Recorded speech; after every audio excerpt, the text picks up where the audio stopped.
धेरै समय पहिलेको कुरा हो। अरबको एउटा सहरमा अल्लादिन नाम गरेको एउटा सानो केटो बस्थ्यो। ऊ निकै गरिब थियो। उसको बुबा बितिसक्नु भएकोले गर्दा आफ्नी आमासँग एउटा सानो झुप्रोमा बस्थ्यो। अल्लादिन मनको एकदमै सफा थियो। ऊ निकै साहसी तर अलि अल्छी र चञ्चल स्वभावको थियो। उसलाई धनी हुने ठुलो रहर थियो।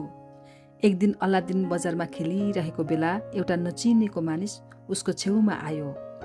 उसले अल्लादिनको अनुहार हेर्न साथ बालक गरिब भए पनि निकै साहसी र निडर भएको थाहा पायो। त्यसपछि उसले भन्यो, बाबु अल्लादिन, म तिम्रो काका हुँ। म धेरै वर्षपछि विदेशबाट फर्केको छु। अल्लादिनले यो कुरा सुनेर छक्क पर्यो अनि आफ्नी आमालाई सबै कुरा सुनायो। सुरुमा त उसकी आमाले उसको कुरा पत्याएनन्। बिस्तारै बिस्तारै त्यो मान्छेले विश्वास दिलाएरै छोड्यो। तर वास्तवमा त्यो मानिस कुनै काका नभएर अफ्रिकाबाट आएको एउटा शक्तिशाली र धूर्त जादुगर थियो। त्यो धूर्त जादुगरले अल्लादिनलाई धेरै माया गरे झैँ गर्न थाल्यो। मिठा मिठा खानेकुराहरू र राम्रा राम्रा लुगाहरू दिन थाल्यो। केही दिनपछि जादुगरले अल्लादिनलाई सहरभन्दा धेरै टाढा पहाडको बिचमा रहेको एउटा निर्जन ठाउँमा लग्यो। एकदमै सुनसान ठाउँमा उसले त्यहाँ केही दाउराहरू बालेर अलिअलि जादुई धुलो छर्कियो र अनौठो मन्त्र पढ्यो। अचानक जमिन थर्किन थाल्यो र एउटा ठुलो ढुङ्गा उग्रेर भित्र जाने बाटो खुल्यो। जादुगरले भन्यो, अल्लादिन, यो गुफाभित्र जाऊ। त्यहाँ धेरै सुन र हिराहरू छन्। ती सबै तिमी लैजाऊ। तर मलाई त्यहाँ भित्र रहेको एउटा पुरानो तामाको दियो मात्र ल्याइदेऊ। जादुगरले अल्लादिनको सुरक्षाको लागि भन्दै आफ्नो एउटा जादुई औँठी पनि अल्लादिनको औँलामा लगाइदियो। सुरुमा त अल्लादिनलाई गुफाभित्र जान एकदमै डर लाग्यो। तर धेरै वर्षपछि भेटेको त्यति माया गर्ने आफ्नो काकाको वचन हार्न सकेन अनि आँट गरेर अल्लादिन गुफाभित्र पस्यो। त्यहाँको दृश्य देखेर उसको आँखा तिरमिराए। जताततै सुनका रुखहरू थिए जसमा हिरा र मोतीका फलहरू फलेका थिए। अल्लादिनले केही गहनाहरू आफ्ना खल्तीमा भर्यो र भित्र कुनामा रहेको त्यो पुरानो धमिलो दियो फेला पार्यो। जब अल्लादिन गुफाको मुखमा फर्कियो, जादुगरले बाहिरबाटै चिच्याएर भन्यो, मलाई पहिले त्यो दियो देऊ, अनि मात्र म तिमीलाई बाहिर निकाल्छु। अल्लादिनलाई शङ्का लाग्यो। उसले भन्यो, होइन काका, पहिले मलाई बाहिर निकाल्नुहोस् न, अनि त म दियो दिइहाल्छु नि। यसबाट जादुगर निकै रिसायो। उसले फेरि मन्त्र पढेर गुफाको मुख सधैँका लागि बन्द गरिदियो। अल्लादिन अँध्यारो गुफामा एक्लै थुनियो। उसले डरले आफ्ना हातहरू मुसारिरहेको बेला झुक्किएर जादुगरले दिएको औँठीमा रगटियो। अचानक औँठीबाट एउटा सानो जिन्न प्रकट भयो र भन्यो, आज्ञा गर्नुहोस् महाराज, म तपाईँको के सेवा गरौँ? अल्लादिनले डराउँदै भन्यो, मलाई मेरो घरसम्म पुर्याइदेऊ। एकैछिनमा अल्लादिन आफ्नो आमाको अगाडि पुग्यो अनि अल्लादिनले आफूले ल्याएको पुरानो दियो आफ्नो आमालाई दियो।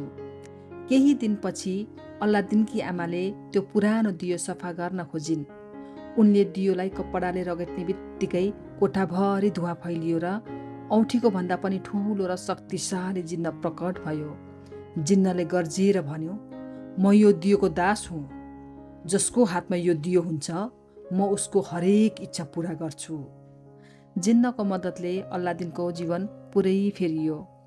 उसले राम्रो खानेकुरा, सुन्दर लुगा र एउटा ठुलो महल पायो। तर अल्लादिन कहिल्यै घमण्डी बनेन।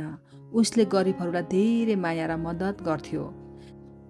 बिस्तारै बिस्तारै उसको चर्चा दरबारसम्म पुग्यो र राजाको इच्छा अनुसार त्यहाँकी सुन्दरी राजकुमारी बदुलबदोरसँग विवाह गर्यो।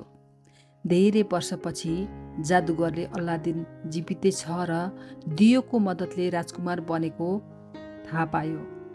उसले एउटा भेष बदल्यो र पुराना दियोको बदलामा नयाँ दियो दिने बहाना गर्दै अल्लादिनको महलमा पुग्यो। अल्लादिन महलमा नभएको मौका छोपी राजकुमारीलाई झुक्क्याएर त्यो जादुई दियो जादुगरले लियो। दियो पाउने बित्तिकै जादुगरले जिन्नलाई अल्लादिनको महल र राजकुमारी सहित सबै कुरा अफ्रिका लैजान आदेश दियो। अल्लादिन जब घर फर्कियो त्यहाँ कोही पनि थिएन। तर अल्लादिनले हरेस खाएन। उसले आफ्नो औँठीको जिन्नलाई बोलायो र जादुगरको महलमा पुग्यो। त्यहाँ अल्लादिन र राजकुमारी मिलेर एउटा योजना बनाए। राजकुमारीले जादुगरलाई कुराकानीमा अल्झाइन् र अल्लादिनले मौका पाउने बित्तिकै जादुगरको लुगाबाट दियो निकालेर रगड्यो। दियोको जिन्न प्रकट हुने बित्तिकै अल्लादिनले आदेश दियो, यो दुष्ट जादुगरलाई संसारको यस्तो ठाउँमा फालिदेऊ जहाँबाट यो कहिल्यै फर्कन नसकोस्। र जिन्नले त्यसै गर्यो। अल्लादिनले जिन्नलाई आफ्नो महल र परिवार फेरि पुरानै ठाउँमा फर्काउन भन्यो। त्यसपछि उसले जिन्नलाई सधैँका लागि मुक्त गरिदियो। अल्लादिनले बुझ्यो कि जादुभन्दा पनि आफ्नो बुद्धि र साहस नै सबैभन्दा ठुलो शक्ति हो। उनीहरू सधैँका लागि खुसी साथ बस्न थाले।